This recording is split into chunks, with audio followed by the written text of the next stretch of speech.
Today we're going to talk about the belt sander and the uses and the setup of the belt sander, the safety precautions and the power sources associated with the belt sander.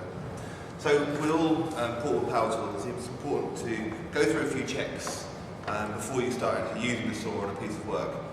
First thing you want to ensure is that the cable, the power source, the lifeline of the tool is in good condition. So we do a visual check on the plug to make sure it's not cracked and damaged. We would do a visual check of the cable to make sure that the cable is in good working order, there's no nicks or dents, cable exposed, and anything of the sort.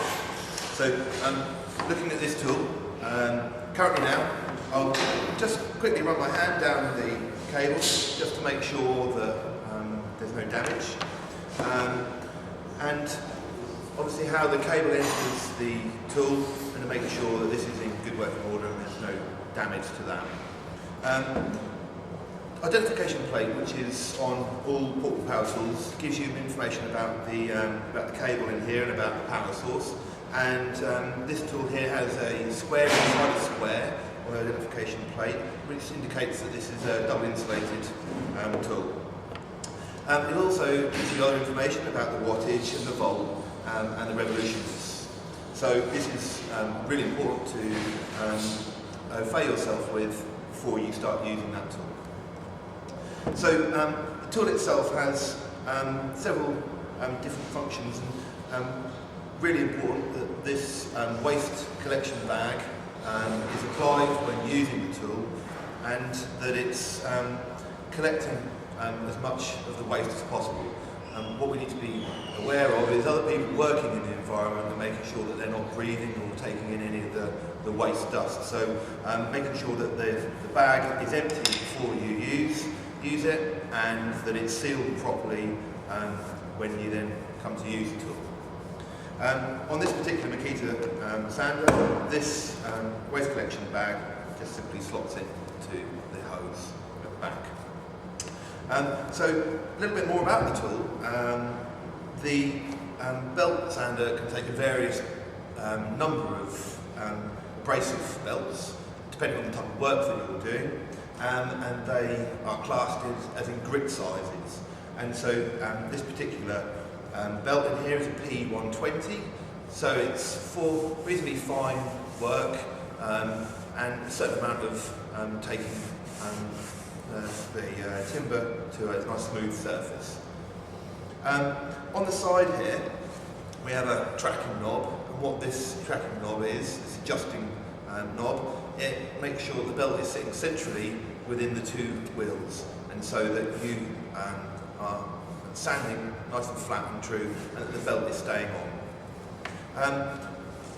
Like most portable power tools, you have a trigger button, and so what I will be doing is just checking that this trigger is working properly, and because this particular tool, it has a button on the side that you can in-press so that the belt is running continuously at one time, so you're not having to keep your finger depressed on that button. So visual checks on the actual tool. You want to make sure that the body is not cracked and damaged. This sander also has a variable speed switch on the side for different types of work and different belts, so you can set that appropriately. So the tool itself,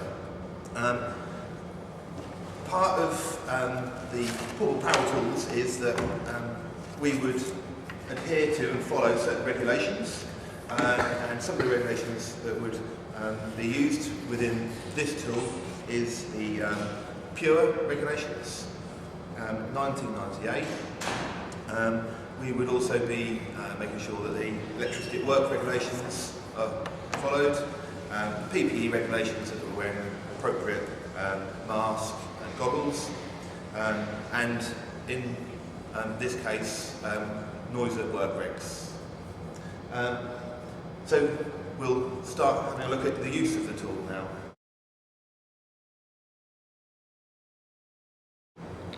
So I just want to talk through a bit of the PPE necessary when using this belt sander. Because of the fine particles associated with the machine, we would be using a mask. Some of the fine particles like MDF can be quite harmful, so we make sure that we've got appropriate face cover. Goggles and ear defence.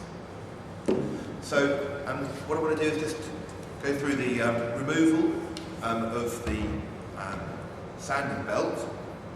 On the side of this machine we have a clip which shortens the two wheels between the belt, which allow the sanding belts to be removed.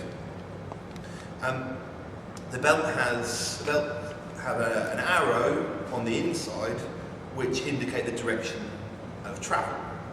So what we would do is we would remove the old belt, and on the side of the machine is a direction, an arrow, which show the way the belt must be.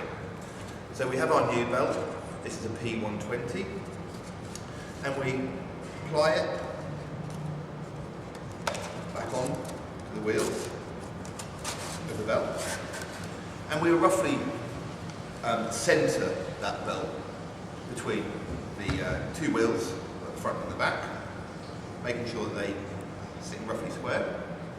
And then we pull back our lever, which extends those two wheels, which puts the belt under tension. Then what we will do is we'll plug our tool in, and making sure that we have no loose items of clothing dangling that can get into any of the moving parts of the machine. We would then just adjust the tracking knob on the front of the belt sander to align the belt. Now, at this point, I'm going to make sure that I've got nothing in the way, because I want to look at the belt and make sure that it's central. So I'm going to depress the lever and adjust the belt centrally.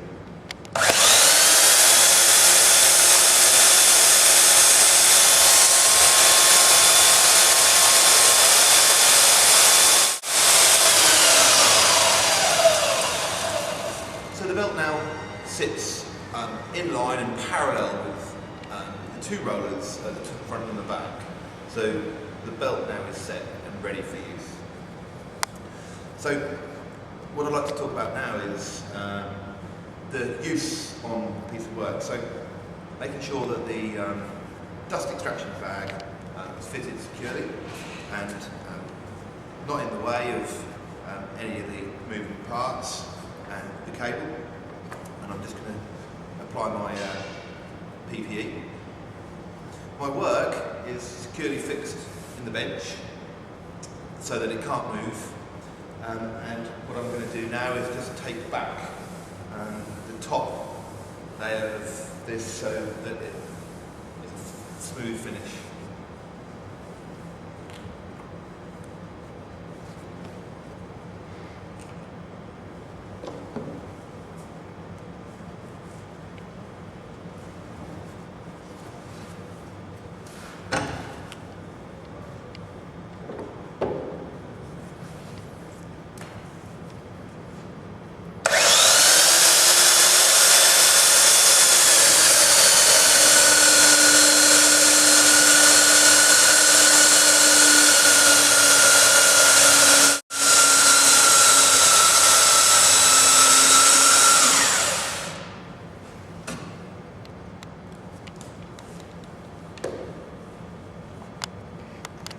So what I've been careful to do is to apply even pressure on the tool so that there aren't any divots or bows in the work I'm trying to plane, and I've achieved an even finish across the timber.